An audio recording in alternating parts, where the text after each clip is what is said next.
Hey everyone, I thought it's been a while actually since I did a random owl post, so today I thought I would just do one. A couple of days ago, I got together with a couple of my business friends, and we were just masterminding on different strategies. And one of my friends mentioned to me a very interesting and eye-opening article he came across, and he kind of shared it with all of us. I'm not actually sure as to how the article was able to come up and measure its results, but definitely it actually does make a lot of sense to me. So basically, the article was about the relationship between money and happiness. Now, of course, got everyone take note that everyone's perspective of happy is different, of course. So this is a lot of this is kind of generalization. So it kind of starts off mentioning, in today's modern society, generally speaking, the more money and more successful an individual is, the more happy they are. And this is because, of course, they have more opportunities open to them.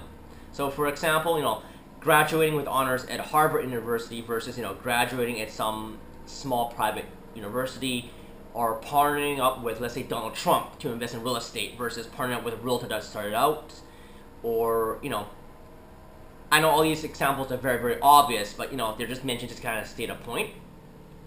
So this trend, of course, is very apparent also in different classes. So also, for example, middle class families are generally, I would say, more happy than low class families. However, from high to upper class to even the ultra rich, there's actually very little difference in happiness level. So you may ask, why is that?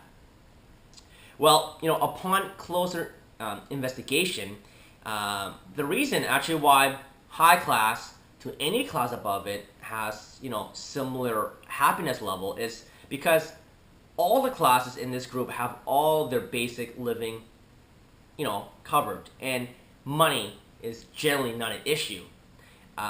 So, for example, instead of having a mansion now, you have a bigger mansion, or instead of a luxury car, you now have two or more, or instead of having $1 million in the bank, you have $10 million.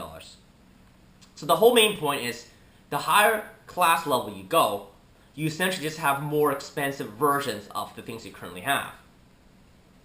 Now, let's apply this theory to poor third world countries. So, if you were to ask, or if I was to ask you, just to make a guess on their level of happiness, you probably would have guessed, I would say third world families would have very low happiness, or probably the lowest happiness, right? And you're actually wrong. Actually, families in third world countries are actually more happy than low or middle class families in the modern country. So you're gonna probably ask me, well, how is that even possible? Well, it's actually very simple, because in third world countries, they don't actually have to worry as much about politics, status, money, or material wealth. And it's actually all about survival and strong relationships.